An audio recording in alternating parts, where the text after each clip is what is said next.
Santo Deus, obrigado por este dia especial, dia onde a sua igreja se reúne em comunhão para adorá-lo, Senhor.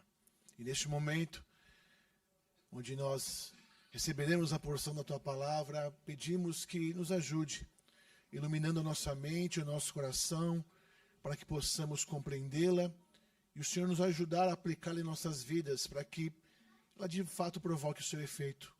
Nos santifique, mudando a nossa conduta no dia a dia, nos tornando mais parecidos com Cristo Jesus. Abençoe ao pastor, que trará a mensagem, e que o Senhor o use poderosamente nesta manhã. Abençoe o teu povo, Pai, em nome de Jesus. Amém.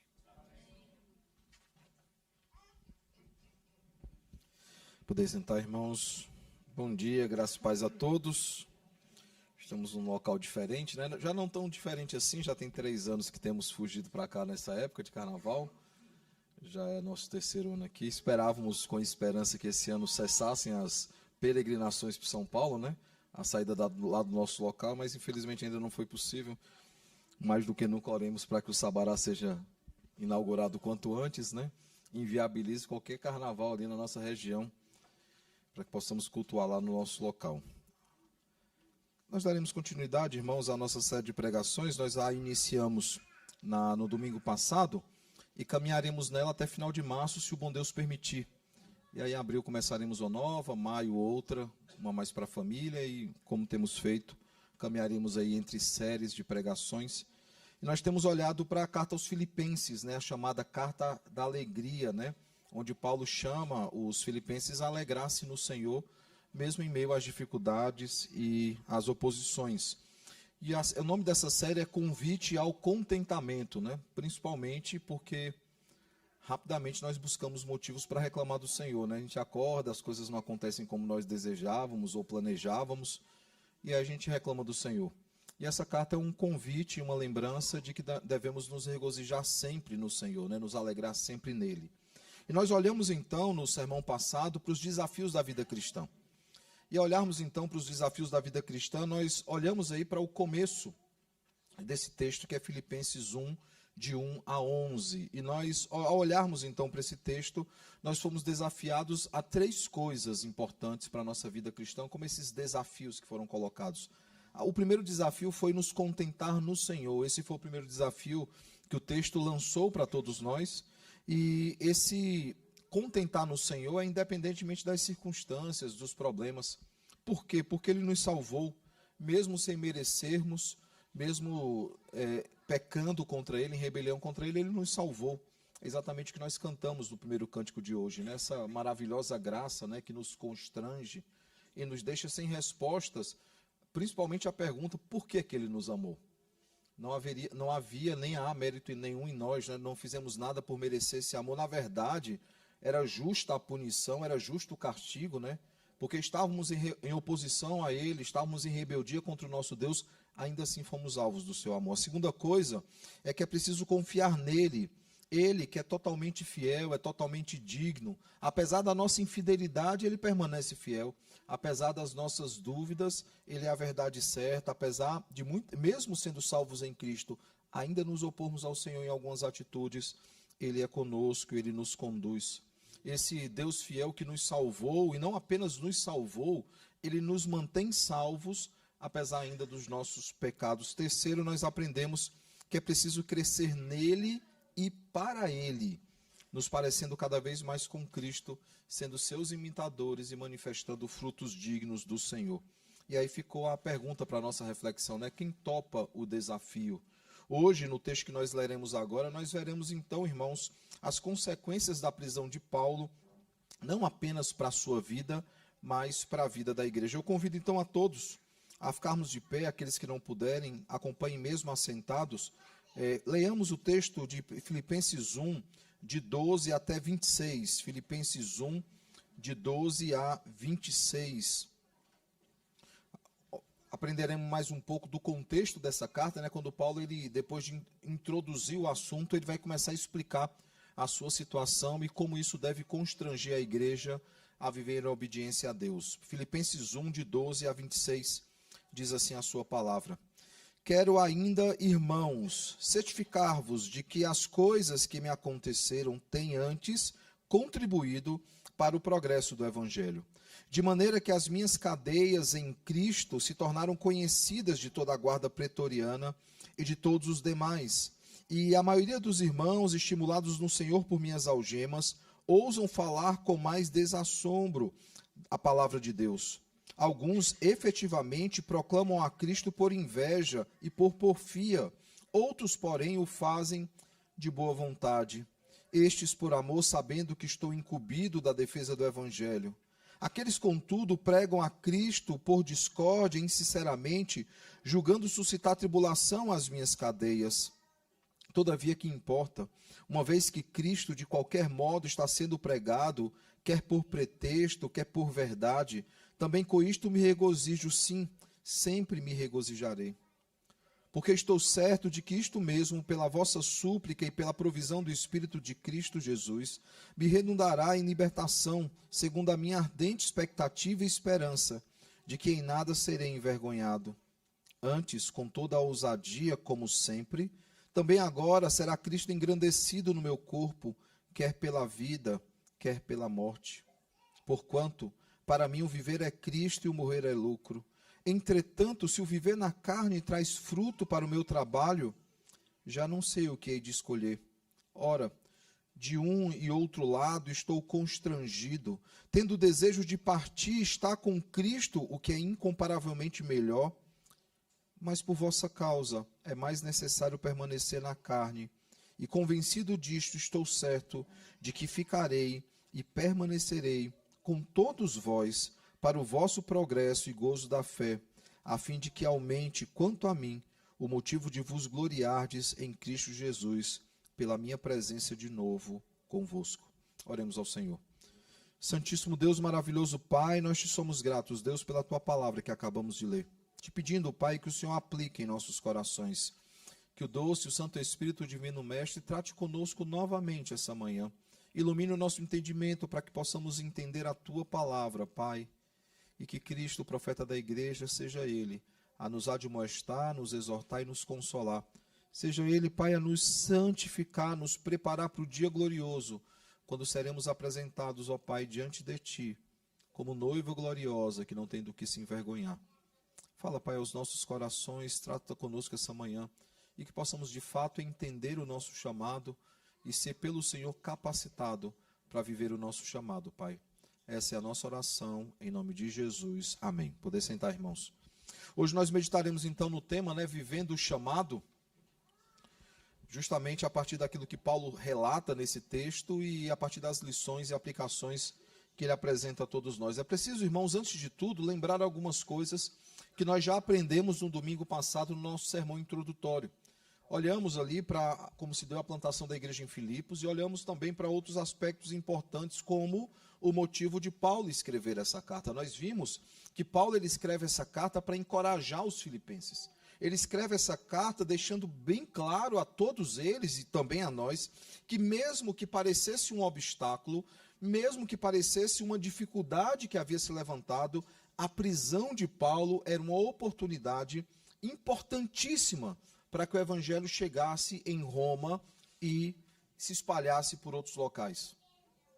As prisões de Paulo, elas tinham um propósito eterno. E ele deixa claro isso não apenas nessa carta, mas nas demais cartas da prisão e também nas cartas pastorais, ele aprofundará esse tema. Veja, ele já diz no texto aqui que além de toda a guarda pretoriana, além de todos os presos, em algum momento, outras pessoas também ouviram falar sobre Cristo, que esse evangelho estava se espalhando, mesmo que com as motivações erradas, esse evangelho estava se espalhando. E isso já havia acontecido na primeira prisão de Paulo, que os filipenses tomaram conhecimento, que foi a prisão na própria cidade de Filipos. Lá em Filipos, Atos 16, de 19 a 40, relata como se deu essa prisão. Ele foi preso injustamente, e ao ser preso então injustamente, vidas foram alcançadas por causa da sua prisão. Todos conhecem a história, ou lembram, nós falamos sobre ela no domingo passado, de que estando então preso, ele, Silas, outros que estão juntos, começam a louvar a Deus. E ao louvar então ao Senhor, os presos ouvem aquele louvor, ouvem as suas orações e possivelmente a proclamação do evangelho. E aí nós temos um momento que as cadeias se abrem. E aí quando o centurião chega, o guarda chega e percebe, o carcereiro, perdão, percebe que as grades estão abertas, que as pessoas não estão lá dentro, ele já sabe o que é que vai acontecer. Ele sabe que ele vai ter uma morte cruel por parte da guarda romana, porque ele havia falhado no seu papel de carcereiro. E rapidamente ele se prepara para tirar a própria vida. E aí Paulo fala assim, oh, faz isso não, está todo mundo aqui. Irmãos, presos com grades abertas que não temem a Deus, fugiriam. Por isso nós temos como uma opção muito viável crer que aqueles presos foram alcançados pelo Evangelho e transformados pelo Evangelho. E não apenas isso. Veremos depois que o próprio carcereiro é alcançado pelo Evangelho e a casa do carcereiro é também alcançado pelo Evangelho. Percebam, dentro de uma prisão injusta, Paulo é usado por Deus para que o Evangelho chegue a várias casas. A casa do carcereiro e a casa daqueles presos também. E daquela forma a igreja ela foi encorajada, irmãos, e desafiada a, por meio da prisão de Paulo, proclamar também o evangelho. E Paulo faz aqui novamente isso, quando no versículo de número 14 ele diz isso, ele fala aos irmãos. E a maioria dos irmãos, estimulados no Senhor por minhas algemas, ousam falar com mais desassombro a palavra de Deus, ou seja, eles estavam sendo estimulados por causa das algemas de Paulo, por causa da sua prisão, a pregar o evangelho. Esse é o pano de fundo, não apenas do texto de hoje, mas do texto de toda a carta.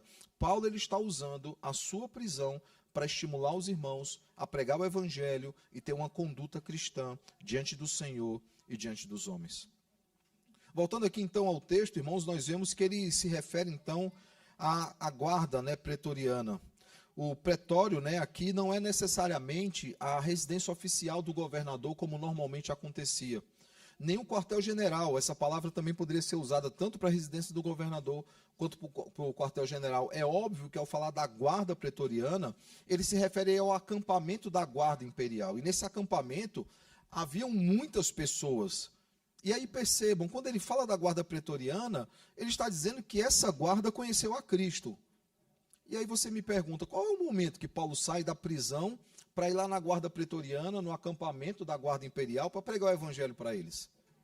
Em momento algum, o que é que acontecia? Os guardas que faziam vigília, que faziam escala, para cuidar de Paulo na sua prisão, eles passam a ouvir o evangelho e a transmitir a outros.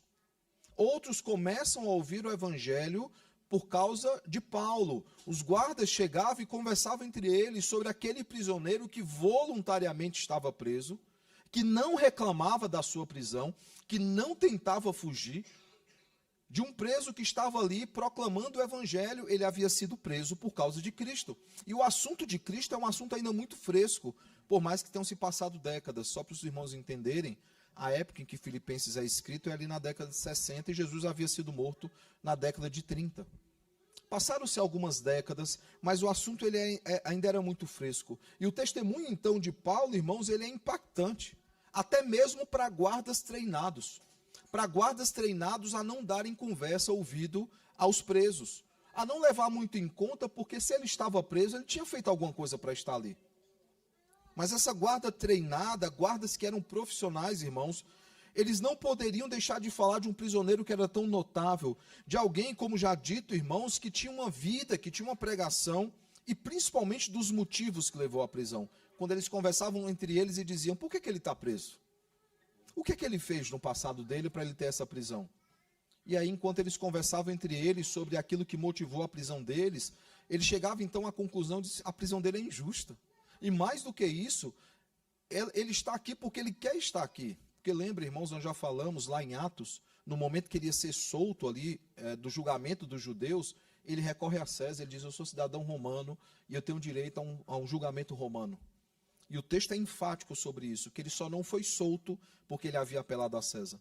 E aí nós, ao olharmos para a história de Romanos, nós entenderemos claramente. Ele sabia que tinha que ir até Roma e ele precisava sofrer por causa do evangelho. Na verdade, essa é a palavra do Senhor lá para Ananias, Ele é precioso demais para mim, ele vai pregar entre os grandes e ele vai saber o que é sofrer por causa do evangelho. Paulo, então, irmãos, ele começa a ser motivo de falatório nas cidades vizinhas. Toda cidade e várias outras cidades ao entorno, toda a cidade de Roma, e várias outras cidades que circuncidavam ali Roma, eles então sabiam que Paulo estava preso por causa de Cristo. Eles sabiam que Paulo estava preso porque ele sustentava que Cristo era o Filho de Deus. Isso gera inclusive comentários, irmãos. Não apenas aqueles que concordavam com a mensagem, mas aqueles que zombavam da mensagem diziam: você viu lá o Paulo, o que é que ele está dizendo? Ele está dizendo que Jesus é o Cristo. E zombavam de Paulo. Mas sem perceber, eles anunciavam o Evangelho. Como já dito, né, irmãos, todo o julgamento de Paulo foi um anúncio do Evangelho. Porque por mais que ele não pudesse falar em dado momento nos seus julgamentos, era necessário que fosse lida a acusação contra ele. E era necessário que fosse lida as afirmações de Paulo. Então, cada tribunal era uma pregação do Evangelho. Eles diziam: ele afirma que Jesus é o Cristo, que Jesus morreu, ressuscitou ao terceiro dia, teve 40 dias entre o povo, depois foi assunto aos céus e prometeu que voltará para buscar a sua igreja. Essa é a acusação contra Paulo. E Paulo, ele elenca isso dizendo exatamente. E mais, irmãos, havia também um comentário, como já vimos, né, que ele era voluntário nessa prisão e que ele não reclamava da prisão. Ele estava disposto a sofrer por causa de Cristo. E de fato, irmãos, sofrer por causa de Cristo é uma vitória para todos nós. Lembrem dos discípulos que, uma vez soltos lá em Atos, né, eles saem cantando e celebrando porque eles foram achados dignos de serem presos por causa de Cristo. Claro que prisões injustas, elas trazem dor, né, e também vergonha.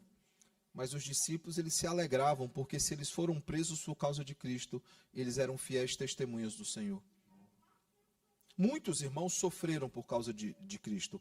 Antes mesmo de Paulo e depois de Paulo, tantos quantos foram entregues à morte, ao cárcere, por causa de Cristo.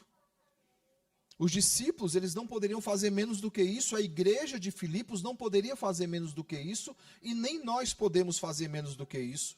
Isso nos lembra a história de vários mártires da igreja. Temos, por exemplo, os mártires do Coliseu, aqueles que foram mortos em Roma, queimados vivos, comidos por leões. Não se enganem, irmãos, a crueldade do homem não tem limites. Os romanos, eles buscavam a forma mais cruel de matar os cristãos. Algumas mortes que aconteciam eram o seguinte: eles botavam as pessoas que estavam vivas junto com as que estavam mortas em decomposição, para que eles fossem comidos literalmente vivos pelos tapurus. Mas poderíamos falar também de outros, os jovens moravianos. Nós temos aqui, nós falaremos um pouco mais sobre eles essa manhã. Os mártires da Inglaterra, né, nós já vimos que na Inglaterra as execuções públicas se tornaram cultos ao Senhor. E precisavam ser suspensas. Por quê? Porque enquanto os mártires caminhavam para a fogueira, eles cantavam hinos de gratidão ao Senhor. Enquanto seus corpos queimavam, eles pregavam o Evangelho. Falando aí dos moravianos, nós já falamos sobre eles em outras pregações. Foram 2 jovens moravianos que descobriram que havia uma ilha perto de onde eles moravam. Eles tinham por volta aí dos seus 20 anos. E eles descobriram que havia uma ilha de escravos perto de onde eles moravam. E nessa ilha de escravos tinha por volta aí de 2.000 africanos que estavam escravizados lá. E eles decidiram, entendendo que era a vontade do Senhor, ir para aquela ilha e pregar o Evangelho naquela ilha. E aí eles procuraram então o dono da ilha, um homem que era ateu, e que quando ouviu o pedido deles, né, de pregar o Evangelho naquela ilha, ele falou assim: nem sobre o meu cadáver vocês vão pisar naquela ilha. Vocês nunca vão entrar lá. O cara era ateu, o cara não suportava a ideia de Deus. Então eles oraram ao Senhor, buscaram ao Senhor, falaram: Senhor, o Senhor nos direcionou para ir para aquela ilha e as portas não estão se abrindo, o que é que nós devemos fazer? E aí o Senhor pôs então no coração deles uma ideia. Ele chegou então para o dono da ilha e falou: e se nós formos como escravos para aquela ilha? E se nós nos vendermos como escravos para ser escravo do Senhor naquela ilha? O Senhor impediria que fôssemos para lá? O dono da ilha, percebendo que entrou numa armadilha, né, falou assim: com uma condição, eu não pago nem a passagem de vocês. Vocês têm que se virar para chegar lá. Como eles se venderam como escravos, eles receberam uma quantia. E com essa quantia eles pagaram a passagem. E conta a história que enquanto aqueles 2 jovens estão no navio, o navio está zarpando, e aquele navio se distancia da costa, um deles grita a todo pulmão que o cordeiro receba a recompensa pelo seu sacrifício. O fato, irmãos, é que nós temos muitos na história que se entregaram por causa do Evangelho, entendendo que isso era um pagamento pequeno diante daquilo que foi feito por nós na cruz do Calvário. Isso nos leva a algumas reflexões, algumas perguntas, como do tipo: será que Cristo, aquele que sofreu em nosso lugar, ele é recompensado pelo seu sacrifício e pelo seu sofrimento? Será que nós santificamos as nossas vidas ao Senhor em retribuição a tudo aquilo que ele fez por nós e que ele continua fazendo? Ou olhando lá para Lucas 9, 23, que todo aquele que quer vir após mim, negue-se a si mesmo, tome a sua cruz e siga-me. São palavras, irmãos, que ecoam em nossos ouvidos, ecoam em nossos corações e nos levam à reflexão de que devemos viver o nosso chamado, assim como Paulo tem um coração dividido, dizendo: eu já desejava estar com o Senhor, que é muito melhor, mas ao mesmo tempo eu permaneço aqui na carne, né? E é necessário explicar essa expressão. Ele não está dizendo que é um homem carnal, mas que ele fica em carne e osso, né? Ele permanece vivo, não está agora com o corpo glorificado. Ele diz: eu prefiro permanecer na carne servindo a igreja, suportando as prisões, suportando as oposições, suportando a morte clara que se aproxima, e que não seria, irmãos, indolor. Ela seria dolorosa, porque, como dissemos, os romanos, eles eram especialistas, eles eram treinados em matar. Um outro detalhe importante, irmãos, para olharmos para os pontos dessa manhã, é a palavra que ele usa aqui para viver de modo digno, né? Paulo gosta muito dessa expressão. Ele usa essa expressão em Efésios, ele usa essa expressão em Colossenses e ele usa essa expressão em Tessalonicenses. A tradução em português é a mesma: viver ou andar de modo digno. Mas no original não é a mesma palavra.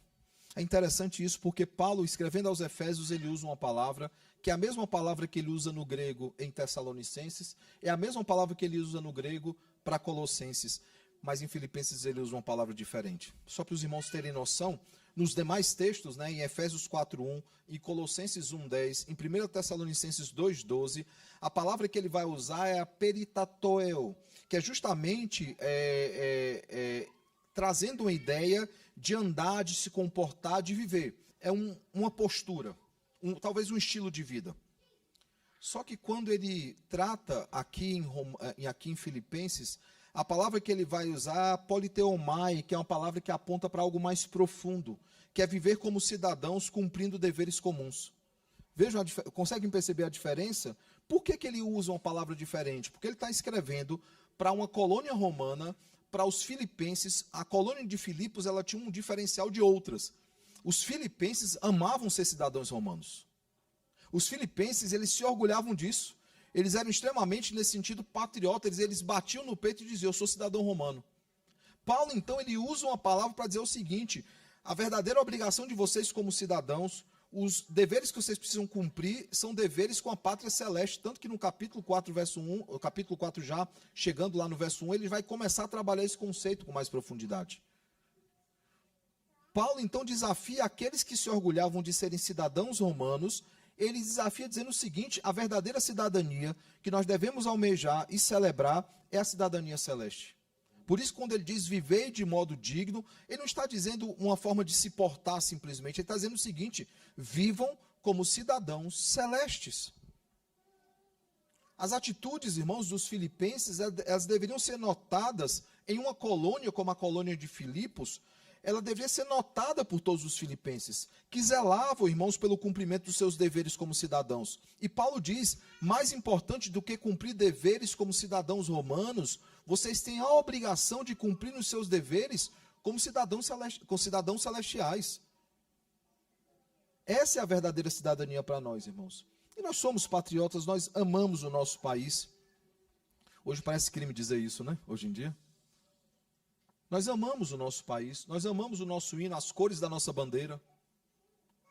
Mas mais importante, irmãos, do que essa cidadania que nós temos, é a cidadania celeste.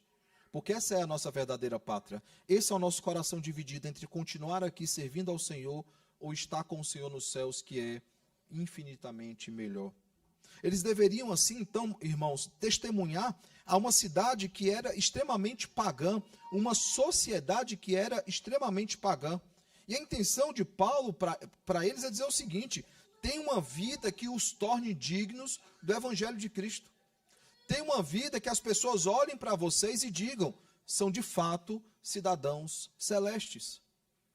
Esse é o desafio de Paulo essa manhã. E eu gostaria, então, de elencar 3 pontos, 3 aplicações que Paulo, então, trará no texto de hoje, que são fundamentais para a nossa vida cristã. A primeira coisa, irmãos, que a igreja precisa se preocupar, não é com as coisas desse mundo, com o planejamento desse mundo, com objetivos desse mundo. A primeira coisa que a igreja de Cristo precisa se preocupar é com a pregação do evangelho.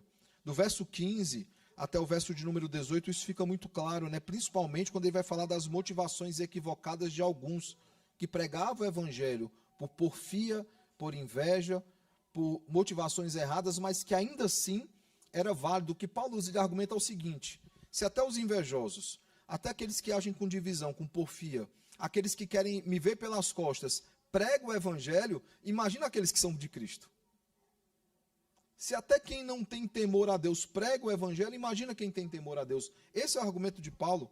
Paulo, ele mostra, irmãos, que o evangelho estava sendo pregado. Ele mostra que o evangelho estava sendo anunciado entre todos, até por pessoas que tinham motivações erradas, até por pessoas que não temiam ao Senhor, que eles tinham inveja da fama de Paulo, de como Paulo era bem falado e bem conhecido entre aqueles que eram seus opositores, mas viam nele o temor a Deus.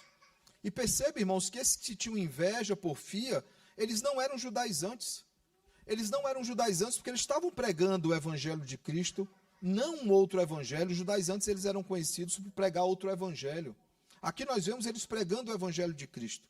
Lembrando, irmãos, mais uma vez que Paulo, ali em Atos, 16 a 18, ele havia repreendido uma jovem, esse é o motivo da prisão dele, ele havia repreendido uma jovem possessa que anunciava que eles eram homens da parte de Deus.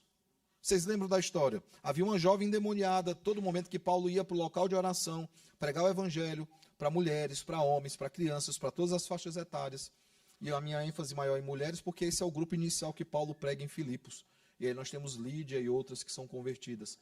Então, toda vez que ele ia, uma jovem possessa tomava a frente e diziam: ouçam esses homens, eles são da parte do Senhor. E chega um momento, irmãos, que Paulo ele fica tão inquieto que ele repreende aquela jovem e expulsa o espírito de adivinhação daquela jovem. E os donos dela, e ela era uma escrava, os donos delas ficam tão transtornados que ele havia encerrado a sua fonte de renda, porque ela dava muito dinheiro adivinhando, teoricamente, o futuro.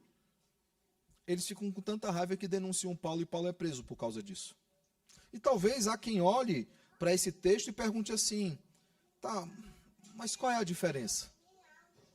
Paulo ele não concorda com os métodos. Lembre que nós falamos rapidamente sobre esse texto e dissemos, já meditamos nele, e domingo passado mencionamos esse texto, nós falamos que Paulo ele não abraçou métodos humanos, né? Ele achava que o método de ter como anunciadora do seu ministério fosse uma jovem possessa não era bem-vindo aquilo. Por que agora é diferente para Paulo? Por que aquela jovem possessa não poderia anunciar a comitiva de Paulo e homens com motivações erradas podem pregar o evangelho? Irmãos, justamente essa é a questão.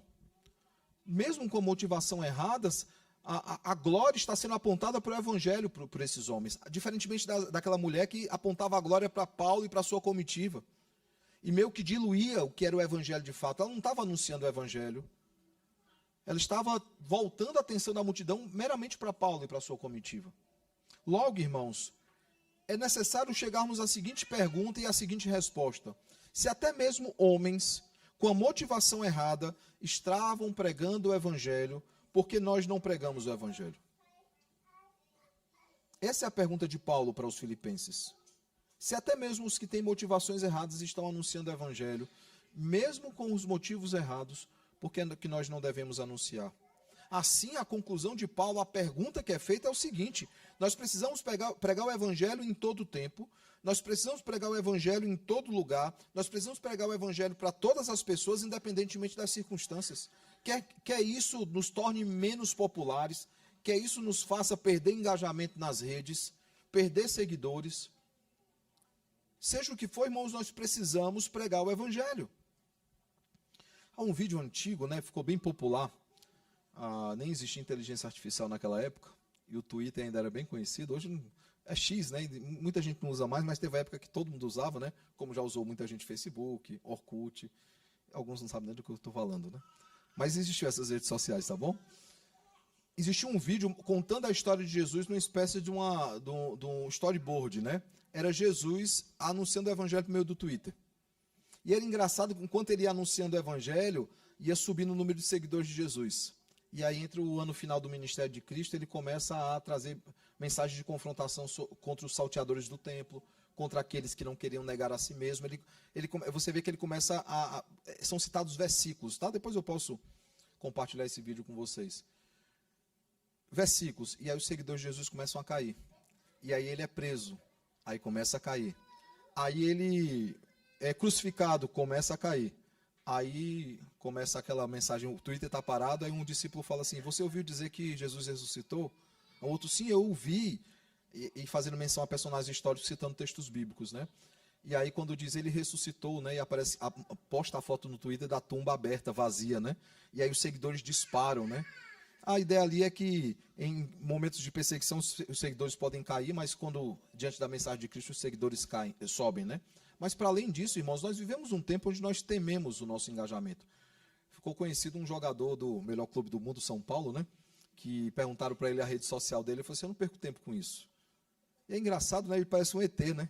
O cara não tem rede social, o jogador de futebol que não tem rede social, mas no final ele está certo, ele usa o tempo dele por coisas melhores, né? Hoje a gente perde muito tempo com redes sociais. Mas Paulo está dizendo a todos nós aqui, irmãos, que nós devemos pregar o evangelho independentemente de como isso vai repercutir nas nossas redes sociais. Às vezes a gente pensa numa trend, né, que é a palavra usada para as tendências atuais, seguir algumas trends para que os nossos seguidores eles aumentem, né? O Flávio ele me dá conselhos sobre isso, né? Eu tenho redes sociais, é a especialidade dele, o Disseu também me dá conselhos. Eu não mexo, gente. Eu tenho lá meu Instagram, você vai ver que eu quase não posto nada. Sou meio avesso a isso. Mas hoje todos estão preocupados em como eles serão vistos pela sociedade. E aí escolhe a melhor foto, escolhe a melhor música, a melhor mensagem. Não, irmãos, a nossa preocupação é pregar o evangelho. E se as redes sociais são instrumentos para isso, que a usemos para isso. Mas as pessoas temem o que é que vão pensar sobre ele, o que é que vai ser falado sobre ele, a gente não se posiciona mais com medo das repercussões. E Paulo está dizendo o seguinte, eu estou preso por causa do evangelho e nenhum de vocês deve temer a prisão por causa do evangelho. E devemos anunciar esse evangelho, mesmo que isso custe a nossa liberdade, mesmo que isso custe algumas amizades, mesmo que isso custe um engajamento, nós pregaremos o evangelho a todas as pessoas, em todos os lugares, não importam as circunstâncias, em todo o tempo, pregaremos o evangelho, porque por isso nós estamos aqui. Lembrem o coração dividido de Paulo. Ele diz, eu poderia estar com o Senhor, que é infinitamente melhor, mas eu continuo nessa terra, servindo a igreja de Cristo e pregando aqui o evangelho. O segundo aspecto que Paulo traz nesse texto é dedicar as nossas vidas ao Senhor. Isso é fundamental também. Do versículo 19 ao versículo 22, ele fala sobre isso. E eu gostaria de enfatizar o versículo 21 que diz, o viver é Cristo e o morrer é lucro. Ou seja, o que ele está dizendo é que enquanto nós estamos aqui nessa terra vivos, nós vivemos para Cristo. E quando o Senhor nos prometer, o Senhor nos promover, a sua augusta presença, ele nos dará esse prêmio excelente, que é morrer em Cristo. Por isso que o morrer é lucro. Paulo entende, irmãos, que a morte não era o final, era uma recompensa àqueles que estão em Cristo. E esse texto nos mostra claramente, irmãos, por meio dessas palavras de Paulo, e principalmente do seu coração dividido, né? Que todos nós precisamos dedicar as nossas vidas ao Senhor. Todos nós precisamos, irmãos, para que Ele seja glorificado em nós e através de nós, pela nossa vida e também pela nossa morte. Aqueles jovens moravianos, eles entendiam isso. Eles estavam indo para uma ilha onde eles seriam privados de liberdade, eles seriam privados da casa deles, do convívio familiar. Eles seriam privados de comer, de se vestir no momento que eles quisessem. Eles seriam privados de muitas coisas, de ter um futuro. Eles tinham 20 anos. Eles não chegaram a se casar, eles não chegaram a ter filhos. E tudo isso eles abriram mão por causa de Cristo. E a fala de um deles deixa isso bem claro quando ele diz que o Cordeiro que sofreu em nosso lugar receba a recompensa pelo seu sofrimento. E nós precisamos, irmãos, entender isso. As nossas vidas, o nosso futuro, não pertence a nós mesmos, pertence ao Senhor. Se de fato Ele for o Senhor das nossas vidas, né? Muitos gostam daquele que é o Salvador, mas poucos se lembram que Ele não é apenas Salvador das nossas almas, Ele é o Senhor das nossas vidas, das nossas decisões, das nossas atitudes. Ele precisa ser Senhor da nossa história de fato, porque Ele nos comprou com sangue precioso. Em dado momento, Malaquias, né, trazendo aí a revelação do Senhor, ele traz um questionamento importante, bem interessante. Lá em Malaquias 1,16, ele diz o seguinte: o filho honra o pai e o servo ao seu senhor. Se eu sou o seu pai, onde está a minha honra? E se eu sou o seu senhor, onde está o respeito para comigo? A crítica de Malaquias eram aqueles que com lábios diziam uma coisa, mas que com os corações e com as atitudes diziam outra completamente diferente. Não, o Senhor é o nosso pai. Tá, se eu sou o seu pai, cadê a honra para comigo? Não, o Senhor é o nosso Senhor. Se eu sou o seu Senhor, cadê o respeito para comigo? Irmãos, às vezes nós falamos da boca para fora que a nossa vida pertence a Deus. Mas de fato pertence? De fato nós somos instrumentos nas mãos do Senhor? É necessário, irmãos, que lembremos que não nos resta a nós que somos crentes no Senhor nenhuma escolha. A Bíblia ela é cheia, como nós já vimos, de imperativos. A Bíblia é cheia de ordens claras. O Senhor não nos dá opções. Se vocês quiserem, façam isso ou façam aquilo. Como, por exemplo, vemos em 2 Timóteo 2,4 que diz: nenhum soldado em serviço se envolve em negócios dessa vida, porque o seu objetivo é satisfazer a vontade daquele que o arregimentou. Ele pega a ideia do militar, né, aquele que é soldado, ele deve obediência ao seu comandante. Se o comandante diz pula do penhasco, ele pula do penhasco. Se o comandante diz passa no arame, ele passa no arame. A ideia que Paulo traz é exatamente essa: a vontade daquele que foi arregimentado não é a sua própria vontade, é satisfazer a vontade daquele que o arregimentou, daquele que o põe em regimento, que o põe em fileira, né, de soldados. Paulo, irmãos, então, ele ensina exatamente isso, e ele ensina outras coisas também, como Colossenses 3, de 1 a 4, quando ele diz que aqueles que de fato foram ressuscitados juntamente com Cristo, eles precisam buscar as coisas do alto, pensar nas coisas do alto e manifestar as coisas do alto. Porque nós não pertencemos a nós mesmos, as nossas vidas pertencem totalmente ao Senhor. Paulo então nos chama a pregar o Evangelho, nos chama a dedicar as nossas vidas e, por fim, ele nos chama a cumprir o nosso chamado. Nós veremos isso do versículo 23 ao versículo 26. Vejam, irmãos, que no texto Paulo claramente ansiava pela morte. O seu anseio pela morte não envolvia motivações erradas.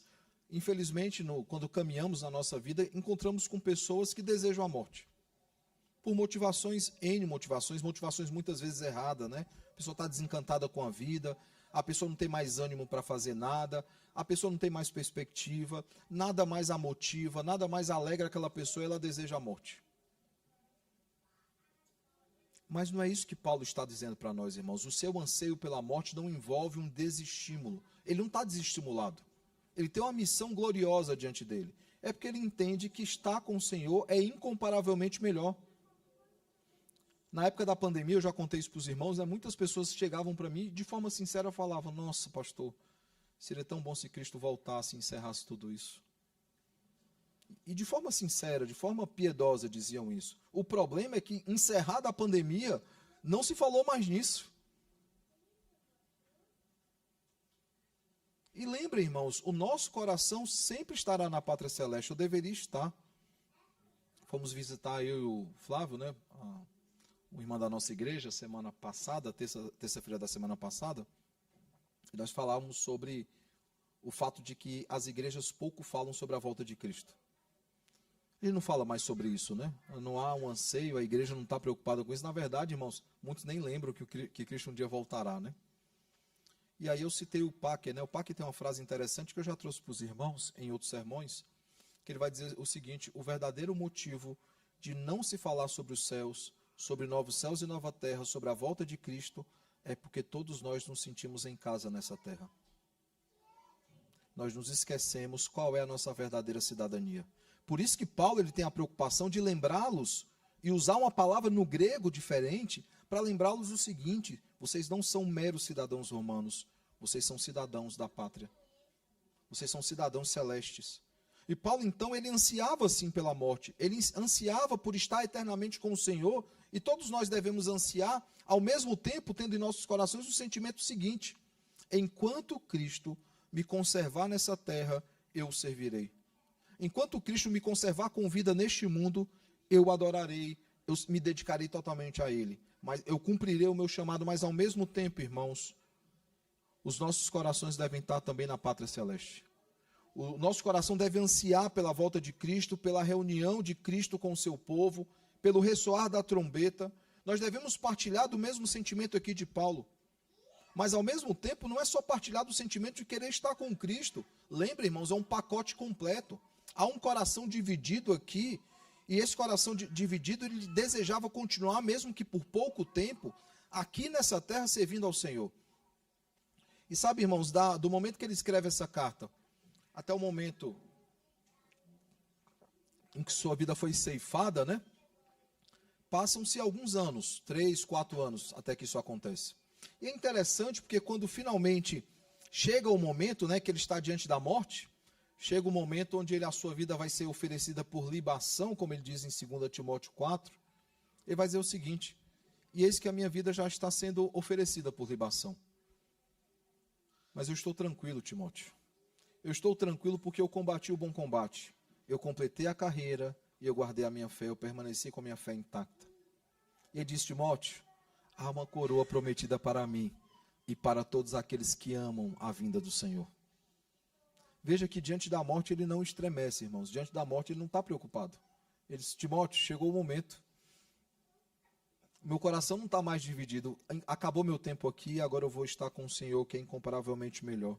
Perceba, irmãos, que ele entende que é necessário, enquanto aqui estivermos, cumprir o nosso chamado. No caso de Paulo, cuidar da igreja de Cristo, como ele dirá no verso 24. Esse é o mesmo sentimento de querer partir, mas antes cumprir cabalmente o nosso chamado. Esse é o sentimento, irmãos, do nosso coração? De dizer o seguinte: Senhor, eu não sei quanto tempo me resta aqui, mas enquanto eu aqui estiver, eu vou servir ao Senhor. Esse é o sentimento, irmãos, de todos nós. Por favor, não responda da boca para fora. Não responda por empolgação do momento. Reflita sinceramente sobre isso. É esse o nosso sentimento? Nós temos, de fato, o coração dividido entre estar com o Senhor, que é incomparavelmente melhor, e ao mesmo tempo, enquanto aqui estamos, servir ao Senhor. Esse é o nosso desejo. É preciso, irmãos, que todos nós cumpramos o nosso fim principal, que é glorificar a Deus e gozá-lo para sempre, seja aqui ou na presença gloriosa do Senhor. Não existe, irmãos, outra opção. Todos nós, nesse sentido, precisamos ter o coração dividido. Nesse sentido, por quê? Porque outros têm dividido seu coração com outras coisas, né? Com outros desejos, outras afeições.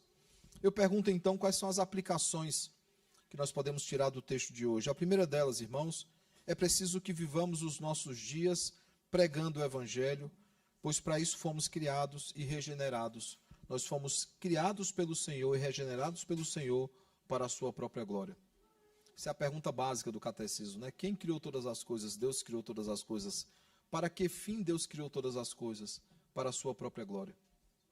Esse é o motivo, irmãos, de estarmos aqui. Segundo, é preciso, irmãos, que vivamos os nossos dias dedicando as nossas vidas ao Senhor, pois somos dele, fomos comprados com o seu sangue precioso.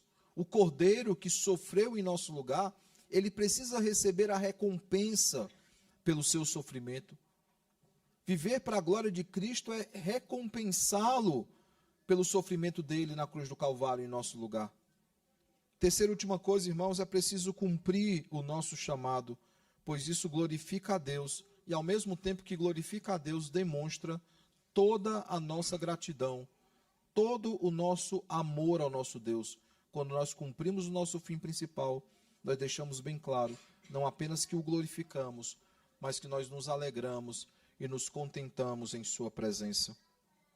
A pergunta, então, que fica para a nossa reflexão final é: o Cordeiro que se entregou por nós, que morreu em nosso lugar, ele tem recebido a sua recompensa por seu sofrimento? As nossas vidas, irmãos, é uma recompensa ao Senhor por tudo que ele sofreu em nosso lugar? ou a nossa agenda e os nossos propósitos são outros diferentes. Que o Cordeiro de Deus, irmãos, que foi morto em nosso lugar, ele de fato receba a recompensa pelo seu sacrifício e pelo seu sofrimento. Por meio, irmãos, de uma vida totalmente dedicada ao Senhor, uma vida que se preocupa em pregar o Evangelho, uma vida que se preocupa em cumprir o chamado que Ele tem para nós. Não é fácil, irmãos, não é fácil. Nós dividimos a nossa atenção com muitas coisas nesse mundo, mas é assim que o Senhor nos chama a viver. Que possamos, de fato, entregar a Ele completamente as nossas vidas, vida essa que pertence a Ele mesmo, porque Ele a comprou com sangue precioso. Que possamos, irmãos, nos colocar diante dEle, em total obediência, em total devoção, nos dedicando àquele que sofreu em nosso lugar, que de fato Ele receba a recompensa pelo seu sacrifício.